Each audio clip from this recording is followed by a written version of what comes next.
Hey, Salut Friends. Today we are looking at Acne Studios from Frederic Malle.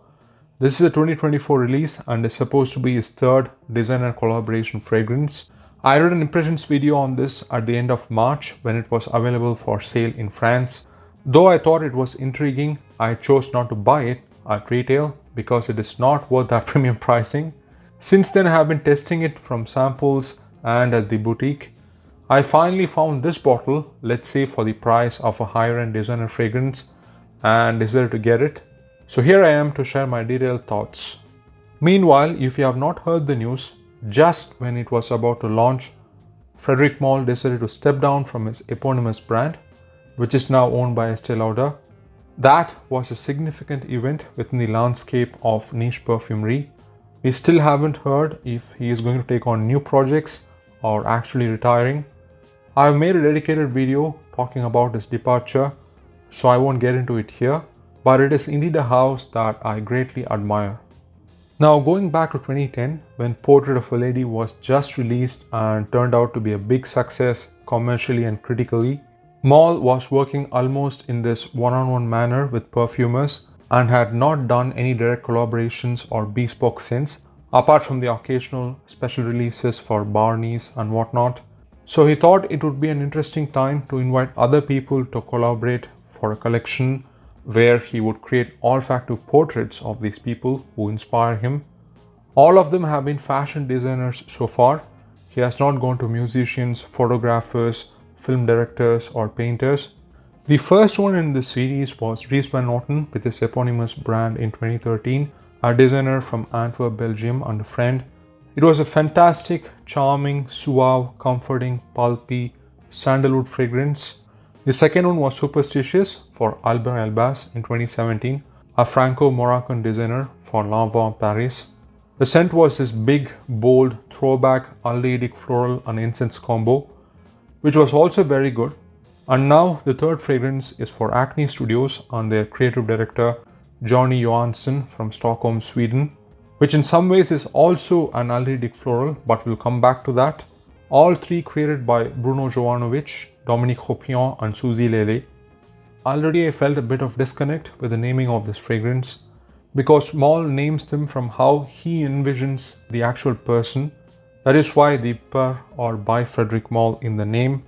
Dries, though it is the brand name, refers to the world of the actual person. Superstitious is based on the character of Albert. Whereas here, it seemed like they wanted to leave no room for doubt that it is Acne Studios. So they have pretty much named it after the brand instead of Johnny Johansson per Frederic Malle or something else from his life. So already there's a lack of personal touch. But anyway, the marketing claims that it is supposed to represent the brand itself, so I guess it's okay. They have this playful, utilitarian style, solid graphics, loose-fitted, juxtaposed with uneven colors and patterns. Playful, somewhat cool, trendy, youthful aesthetic. Besides, they are also known for this millennial pink color palette and particularly a scarf. Johnny calls them maximalist minimalism. The consensus is that Acne Studios are not as highly acclaimed by fashionistas in comparison to Dries or L'Envoi, generally speaking. Apparently, Malle and Johnny are fans of each other's work.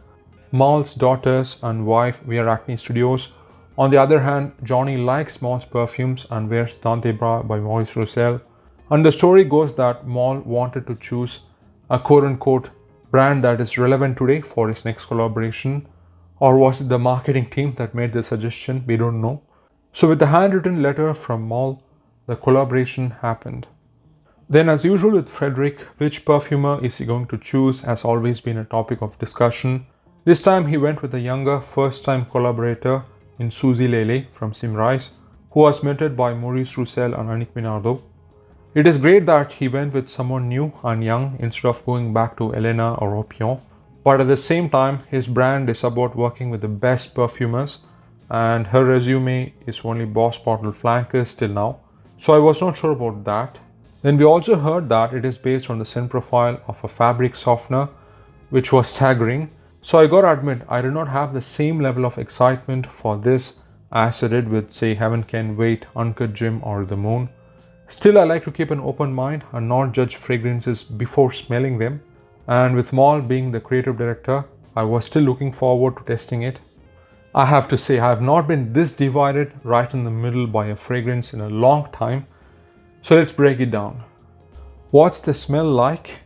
The first time I sprayed it, a single thought came to my mind right away, and that is this might be Malle's most overtly synthetic fragrance, to the point that I almost imagined it was a Comme des Garçons scent or État Libre d'Orange or one of those quirky indie fragrances or something. It opens with this huge dose of fizzy, foamy aldehydes. You can almost hear this sort of effervescent cascading sound. That is how unapologetically potent it was. I thought, okay, maybe it is a straightforward aldehydic floral like Chanel number 5 or number 22. The brand itself is not new to aldehydes.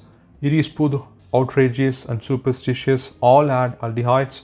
In fact, notes-wise, Superstitious and Acne Studios are rather similar, yet the smell is very different, which is yet another demonstration that notes don't matter very much.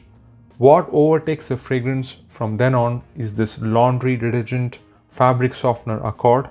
It is not an inflection or just a facet, it is an obvious major component. I have made some others smell it and they came out and said it by themselves. No doubt this is what they are going for. There were rumors that it is a re-release of Dries Van Noten. It is certainly not. This reminded me of Geranium pour Monsieur and Music for a While. Both I enjoy. Not smell-wise, but concept-wise. And yes, this is a quirky, conceptual, unconventional smell, so marks for that. What I mean is, with Geranium pour Monsieur, your opinion on the fragrance can come down to whether you like the mint toothpaste facade over a fougere that it has. Similarly, with Music for a While, it is all about your appetite for the sweet pineapple filter it has over an amber fougere. Consequently, Acne Studios walks that thin line of being realistic and abstract when it comes to this fabric softener accord. Personally, I think the way it is worked in here is more on the figurative side, and hence it is probably my least favorite part of the fragrance.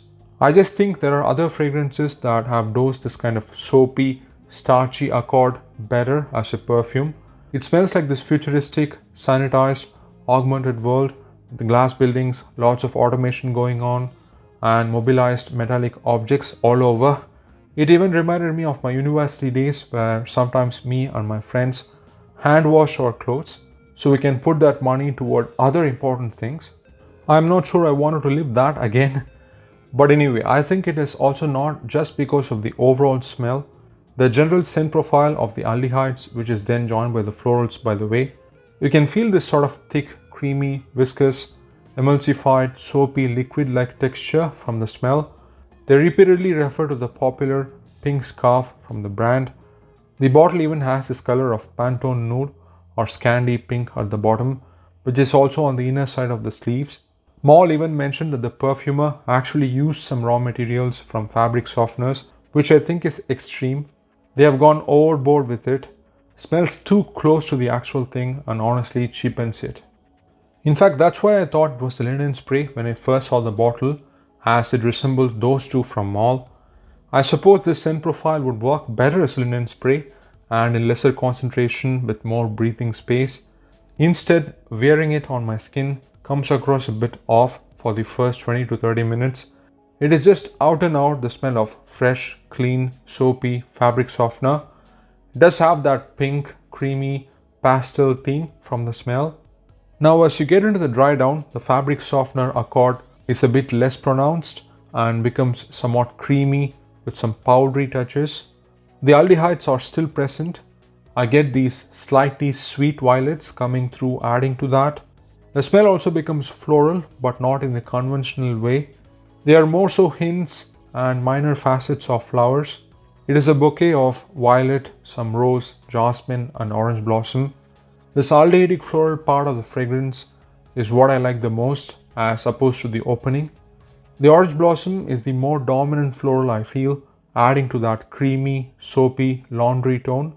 Further into the dry down, there is some sparkling mineralic incense, very understated.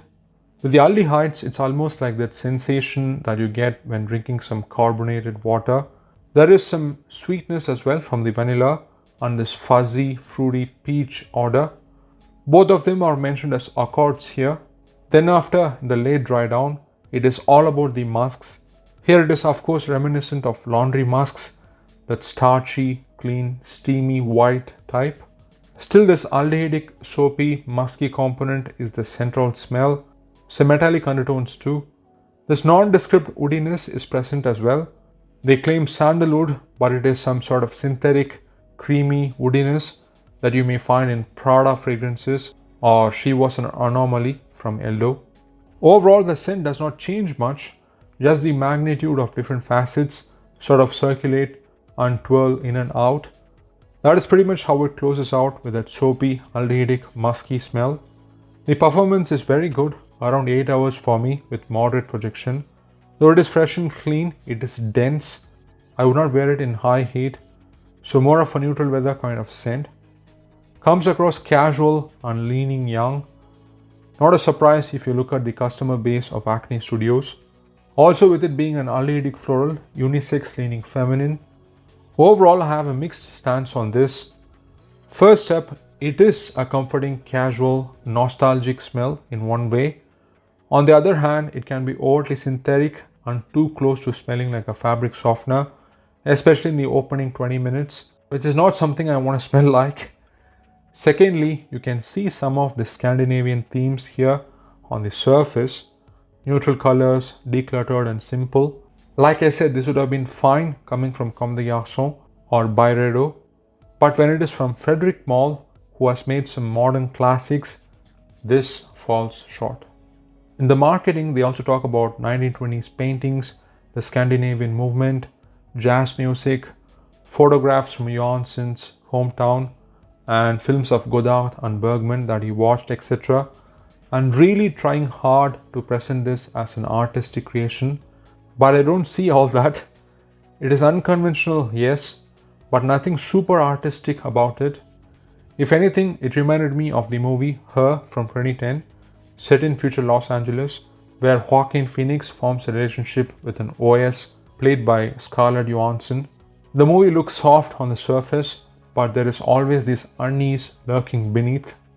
Then there is also the price. It is competently made, much better than many so-called niche brands that charge you a lot for musk scents. But when we are charged top penny, then it needs to smell like it is worth it, at least in some sense. Of course, all perfumes are overpriced, especially in the last few years. But all those notes they mention, no idea how much naturals or expensive synthetics they have used. It does not matter because it is all about how they are integrated and the way they come across. A decent palette is fine if it is under 100 euros, but they certainly do not come across as premium quality for 340 euros for 100 ml, which is the price bracket for the likes of Carnal Flower, Iris Poudre and Portrait of a Lady.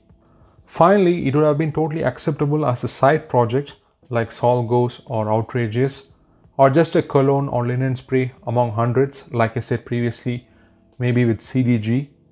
But Malle has released just one fragrance per year here recently, then the responsibility to sign off on a fragrance that would represent an entire brand needs a lot more consideration.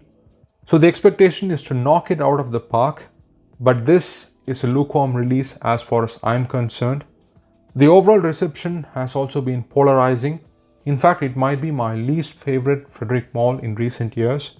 Overall, I feel Frederic Malle as a brand did not stick the landing when it comes to their neoclassical approach with this one. What it is a vintage aldehydic floral trapped in the body of a futuristic laundry musk. This is also Acne Studios' first and only fragrance at the moment. I've even seen it being given out to a lot of Instagram influencers, which also is not a great look. Will it stay on the shelves for long, or the brand changes hands or gets bought out and it gets discontinued? Who knows? Either way, it is a competent avant-garde fragrance, but at the same time an underwhelming release for me. I don't see it being a memorable one from Malle that will be talked about in the years to come. Now that he has also stepped down, it is not clear whether he has signed off on anything else to come in the future for the 25th anniversary, etc. I hope that this is not his swan song and we get something else that is great. But either way, his legacy is secured, So I think I will just assume this as a little hobby project where they tried something new and move on. So there you have it, my thoughts on Acne Studios by Frederic Malle. Thanks for watching, take care and ciao.